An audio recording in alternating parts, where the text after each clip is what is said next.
मैं प्रवीण कुमार आपके अपने YouTube चैनल उज्जवल क्लासेस में एक बार फिर स्वागत करता हूं। तो दोस्तों, आई होप आप सभी बहुत अच्छे होंगे और उम्मीद है कि आप सभी बहुत अच्छे से पढ़ाई भी कर रहे होंगे। तो आज हम फिर इस वीडियो में 20 नए क्वेश्चन लाए हैं और काफ़ी सिलेक्टेड क्वेश्चन हैं जो आपके बोर्ड एग्जाम के लिए काफ़ी महत्वपूर्ण है। तो यहाँ पे अब इस वीडियो का जो हमारा मेन पर्पज है 90 प्लस लाना, ठीक है। तो आप वीडियो में पूरे लास्ट तक बने रहें और एक एक टॉपिक को बहुत अच्छे से देखें, जिससे कि आपको पूरा क्वेश्चन यहाँ पे अच्छे से समझ में आएंगे और उसको आंसर देने में आपको कहीं भी दिक्कत नहीं होगा। तो देखिए, यदि आप हमारे चैनल पे नए व्यूअर्स हैं तो सबसे पहले मेरे चैनल को सब्सक्राइब कर लें और जरूर करें। और देखिए, अब हम यहाँ पे बिना टाइम वेस्ट किए हुए डायरेक्ट टॉपिक पे चलते हैं। तो यहाँ पे अब हम पहला क्वेश्चन बताने जा रहे हैं। तो देख सकते हैं आप कि पहला क्वेश्चन है, मानव शरीर में सबसे बड़ी ग्रंथि होती है। यहाँ पे पूछा जा रहा है क्वेश्चन में कि मानव शरीर में सबसे बड़ी ग्रंथि कौन होती है। तो यहाँ पे आप ऑप्शन में देख सकते हैं, ए यकृत, बी में दिया है पिट्यूटरी और सी में दिया अग्नाशय और डी दिया है थायराइड। तो इसमें बात कर रहा है ग्रंथि, तो यहाँ पे जो पहला ऑप्शन दिया है ए, तो यकृत इसमें सही है, यानी ऑप्शन ए सही है, यानी मानव शरीर में सबसे बड़ी ग्रंथि यकृत होती है, ठीक है। फिर दूसरा क्वेश्चन, यूरिया का संश्लेषण होता है, यानी यूरिया का संश्लेषण कहाँ होता है क्वेश्चन में है। और यहाँ पे ऑप्शन में दिया है, ए में ब्रिक में, बी में दिया है मलाशय में, सी में दिया है यकृत में और डी में दिया है रुधिर में। तो यहाँ पे यूरिया का संश्लेषण ब्रिक में होता है। जो पहला ऑप्शन है यहाँ पे कहाँ होता है, यकृत यानी ब्रिक में। तो यहाँ पे ऑप्शन ए सही है, ब्रिक। यूरिया का संश्लेषण कहाँ होता है, ब्रिक में होता है। तीसरा क्वेश्चन है, मनुष्य में लार ग्रंथियों की संख्या होती है, यानी मनुष्य में लार ग्रंथियों की संख्या होती है। जो माउथ में लार ग्रंथियां पाई जाती हैं वह कितनी जोड़ी में पाई जाती है, यानी जोड़े के रूप में, पेयर्स के रूप में पाए जाते हैं। तो यहाँ पे मनुष्य में लार ग्रंथियां 3 जोड़ी के रूप में पाई जाती है। फिर यहाँ पे नेक्स्ट क्वेश्चन है, रुधिर बना होता है, रुधिर किसका बना होता है क्वेश्चन है। तो ऑप्शन ए में दिया है प्लाज्मा का, कोलाइडी कणों का, सी रुधिर कणिकाओं का और प्लाज्मा एवं रुधिर कणिकाओं का। तो यहाँ पे ऑप्शन डी सही होगा, रुधिर प्लाज्मा एवं रुधिर कणिकाओं का बना होता है। नेक्स्ट क्वेश्चन है, मनुष्य का वृषण देह गुहा के बराबर होता है, यानी मनुष्य का वृषण देह गुहा के बराबर होता है। तो ऑप्शन ए में देख सकते हैं, हवा लगते रहे, बी में वृषण अपना ताप नियंत्रण कर सके और सी में मैथुन में सुगमता और डी में देह गुहा में स्थान की कमी।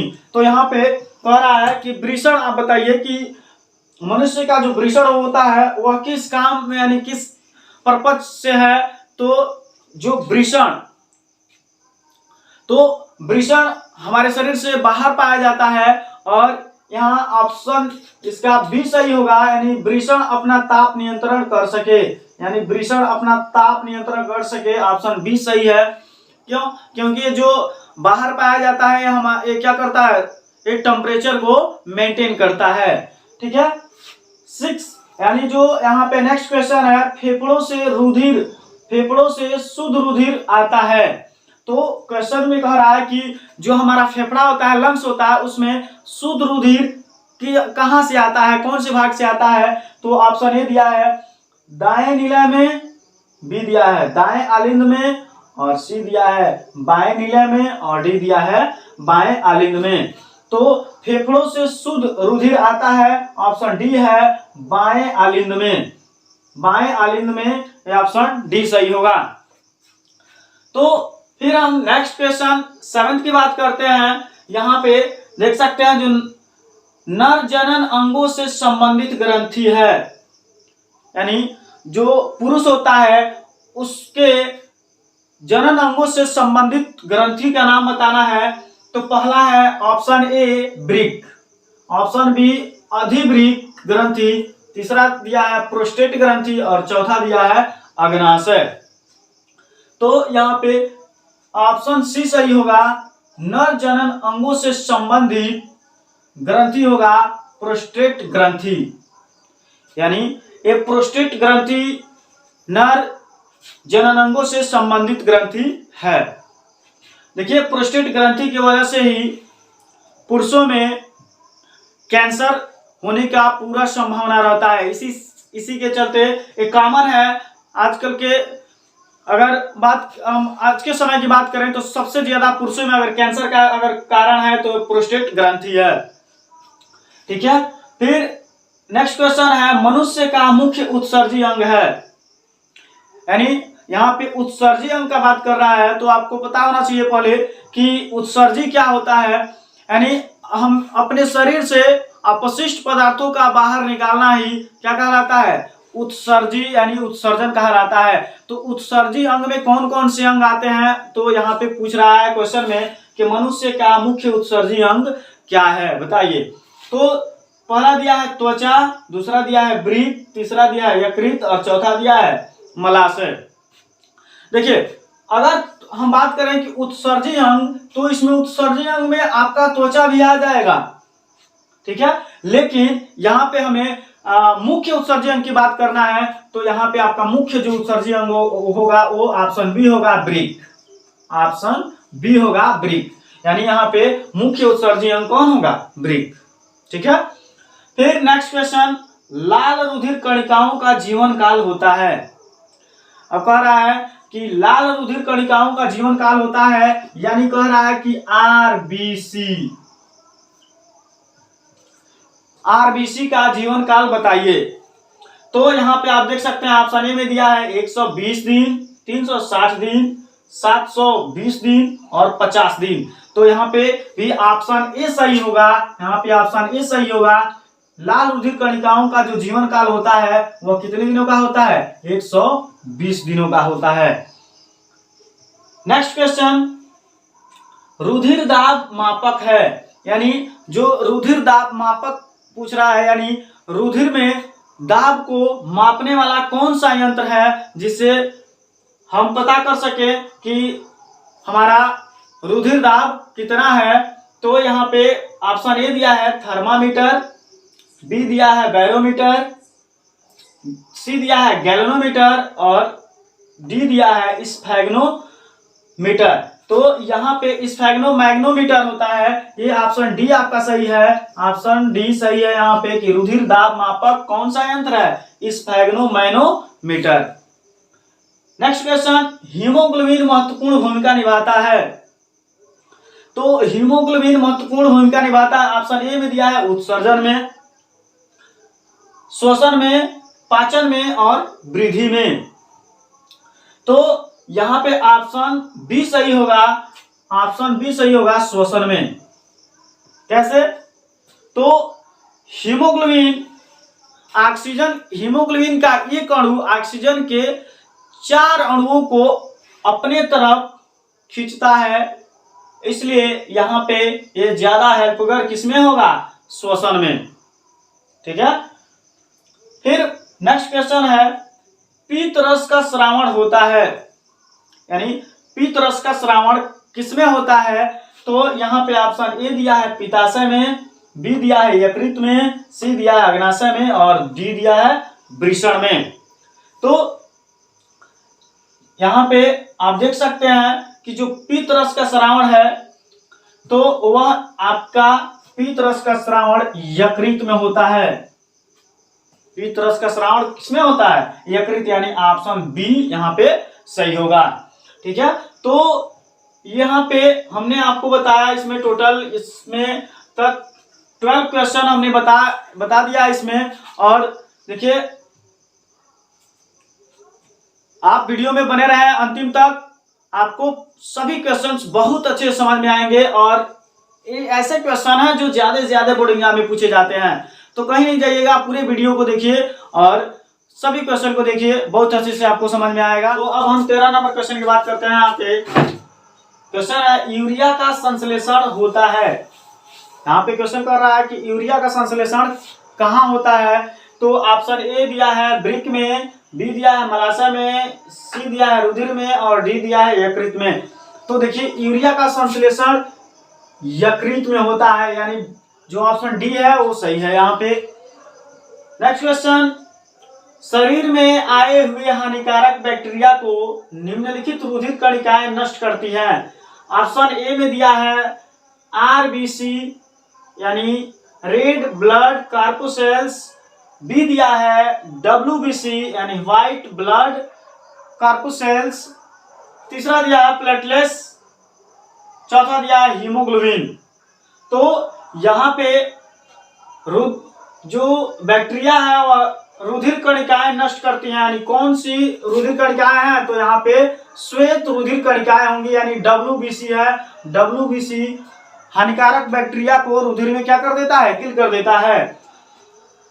नेक्स्ट क्वेश्चन है, निम्न में से कौन सा त्वचा का कार्य नहीं करता है।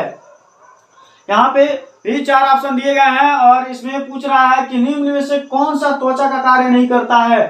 संवेदना, ऑप्शन ए में दिया है संवेदना, बी में दिया है सुरक्षा और सी में दिया है लैंगिक लक्षण और डी में दिया है उत्सर्जन। तो देखिए जो त्वचा है उसका काम है संवेदना को देना, सुरक्षा प्रदान करना और उत्सर्जन। ये तीनों वर्ग को कौन काम करता है, ये त्वचा तीनों वर्ग को करता है, यानी संवेदना भी आपको देता है, फिर सुरक्षा भी प्रदान करता है और उत्सर्जन का भी कार्य करता है। तो बच कौन रहा है बेटा, यहाँ पे जो ऑप्शन सी है वो है लैंगिक लक्षण। तो यहाँ पे जो ऑप्शन सी है ये सही होगा, लैंगिक लक्षण।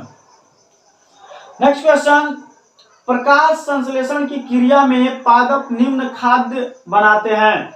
कह रहा है कि प्रकाश संश्लेषण जब होता है, जब पौधे फोटोसिंथेसिस के थ्रू अपना भोजन बनाते हैं तो किस फॉर्म में अपना भोजन बनाते हैं। तो यहाँ पे ऑप्शन ए में देखेंगे प्रोटीन दिया है, बी में दिया है वसा, सी में दिया है मंड और डी में दिया है क्लोरोफिल। तो ये प्रोटीन का संश्लेषण आपके बॉडी में होता है और वसा इसका भी, और देखिए जो यहाँ पे मंड दिया है तो मंड को हिंदी में बोला, यहाँ पे इंग्लिश में बोला जाता है स्टार्च, स्टार्च बोला जाता है। और स्टार्च कौन से यानी किस कलर का होता है, स्याही कलर का होता है, ठीक है। और यह जो प्रकाश संश्लेषण की क्रिया संपन्न होती है पौधों में ना, तो उसमें मंड का निर्माण होता है, यानी स्टार्च का निर्माण होता है और किस कलर का होता है, स्याही कलर का होता है, ठीक है। फिर हम बात करते हैं नेक्स्ट क्वेश्चन, खाद्य पदार्थों का स्थानांतरण किसके द्वारा होता है। जो पौधे अपना जब भोजन बना लेते हैं फोटोसिंथेसिस के थ्रू, तो उसमें भोजन को एक स्थान से दूसरे स्थान तक पहुंचाने का काम कौन करता है, यानी पत्तियां जब भोजन बना लेती हैं तो वहां से भोजन को जड़ों तक पहुंचाने का काम कौन करता है। तो ऑप्शन ए में दिया है जाइलम द्वारा, बी में दिया है कार्टेक्स द्वारा और सी में दिया है फ्लोएम द्वारा और डी में दिया है मजा द्वारा। तो देखिए यहाँ पे जो ऑप्शन जाइलम का काम क्या होता है, जाइलम का काम होता है जड़ से जल को अवशोषित करके पत्तियों तक पहुंचाना, ठीक ना। और कार्टेक्स द्वारा तो कार्टेक्स है नहीं। फिर यहाँ पे देखिए जो फ्लोएम है ना, ये पौधों में जब भोजन का फॉर्मेशन हो जाता है तो उसको सभी स्थानों तक पहुंचाने में मदद कौन करता है, फ्लोएम, यानी ऑप्शन सी सही होगा। यहाँ पे फ्लोएम द्वारा भोजन का स्थानांतरण किया जाता है पौधों में, ठीक है। अब यहाँ पे हम 18 नंबर क्वेश्चन की बात करते हैं। तो यहाँ पे पौधों में प्रकाश संश्लेषण द्वारा भोजन का निर्माण होता है, यानी जब फोटोसिंथेसिस होता है उस दौरान भोजन का निर्माण किस में होता है ये जानना है। तो यहाँ पे आप देख सकते हैं ऑप्शन ए में दिया है जड़ में, बी दिया है पत्ती में और सी दिया है तना में और डी दिया है फूल में। तो देखिए जड़ का काम है जल को अवशोषित करना, इसमें तो भोजन का फॉर्मेशन होगा नहीं। फिर यहाँ पे तना में तो क्या हो, तना तो इसमें क्या होंगे, जो प्रोटीन सिंथेसिस जो यहाँ पे प्रकाश संश्लेषण यानी भोजन के फॉर्मेशन में भाग लेगा नहीं। फिर यहाँ पे फूल में होगा नहीं, क्योंकि जब पौधा जब पत्तियां भोजन बनाती हैं तो फूल को मिलता है तब न जाकर के फूल ग्रो करता है, ठीक है। तो यहाँ पे ऑप्शन बी है पत्तियों में। तो यहाँ पे पत्तियों में भोजन का संश्लेषण होता है, पौधों में प्रकाश संश्लेषण के द्वारा किसमें होता है, पत्तियों में। अब इसके लिए कारक क्या क्या होते हैं देखिए। फर्स्ट टाइम तो वह जो प्लांट्स की पत्तियां होंगी वो हरी होनी चाहिए, और हरी किसकी वजह से होंगी? पर्णरहीम या क्लोरोफिल। किसकी वजह से?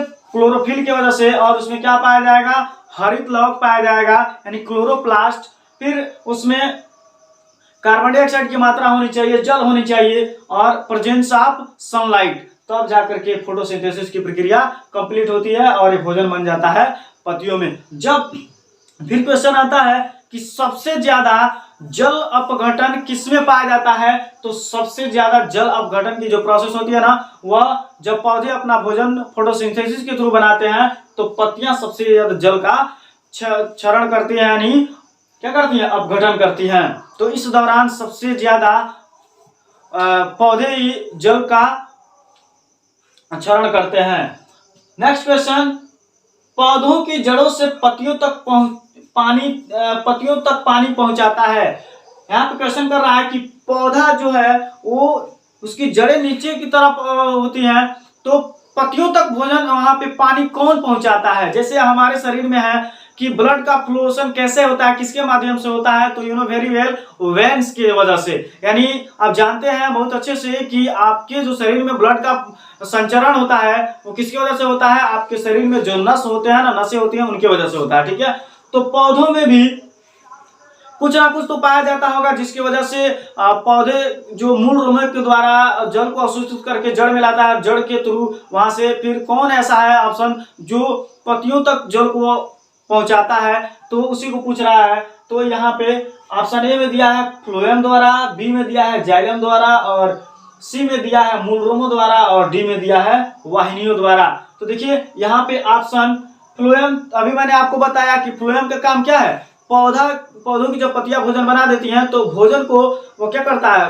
प्लांट के सभी पार्टों तक पहुंचाने का काम करता है। तो पानी को यहाँ पहुंचाने का काम कौन कर रहा है? तो आप देख सकते हैं यहाँ पे जो जाइलम है, यानी जो ऑप्शन बी दिया है वो सही होगा, जाइलम द्वारा। देखिए जाइलम को यहाँ पे हम दूसरे नाम से भी पुकारते हैं दारू, यानी जाइलम का जो हिंदी होता है वो होता है दारू। तो दारू ये क्या करता है? पौधों में पत्तियों तक जल पहुंचाने का काम करता है। फिर नेक्स्ट, यानी आज का जो इस वीडियो का अंतिम जो क्वेश्चन है वो है प्रकाशीय अभिक्रिया होती है। प्रकाशीय अभिक्रिया किसमें होती है, किसकी वजह से होती है? देखिए ऑप्शन ए में दिया है माइटोकॉन्ड्रिया में, बी दिया है राइबोसोम में, सी दिया है हरित लवक के ग्रेना में, और डी दिया है हरित लवक के स्ट्रोमा में। तो यहाँ पे आपको पता है कि माइटोकॉन्ड्रिया का काम क्या है? एटीपी के रूप में ऊर्जा का फॉर्मेशन करना। राइबोसोम क्या करता है? प्रोटीन संश्लेषण में मदद करता है। अब देखिए जो ऑप्शन सी है हरित लवक के ग्रेना में, तो यहाँ पे आपका ऑप्शन सी सही होगा, हरित लवक के ग्रेना में ऑप्शन सी सही है। प्रकाशीय अभिक्रिया होती है हरित लवक के ग्रेना में, ठीक ना? तो आप इसका स्क्रीनशॉट ले सकते हैं, ठीक है। तो इस प्रकार से आज के एक टोटल 20 MCQ रहे, जो कि ये आपके बोर्ड एग्जाम के लिए काफी महत्वपूर्ण है। और मैं आशा करता हूं कि आज का ये जो टोटल 20 क्वेश्चन रहे ये काफी अच्छे से आपको समझ में आए होंगे। और इसी तरह मेरे वीडियो को अंतिम तक देखते रहें, और अंतिम तक देखने से होगा कि आप जब सभी क्वेश्चन पढ़ेंगे तो आपको सभी क्वेश्चन जो भी है उसके डाउट आपको क्लियर हो जाएंगे। तो मैं ऐसा करता हूं कि आज का वीडियो आपको बहुत अच्छा लगा होगा, और यदि आप मेरे चैनल पे नए व्यूअर्स हैं तो सबसे पहले मेरे चैनल को सब्सक्राइब करें, और वीडियो को लाइक करें, शेयर करें, और बेल आइकन को तो दबाना बिल्कुल ना भूलें, जिससे कि मेरा जो भी नेक्स्ट वीडियो है उसका नोटिफिकेशन सबसे पहले आपको प्राप्त हो। Thanks for watching video. जय हिंद।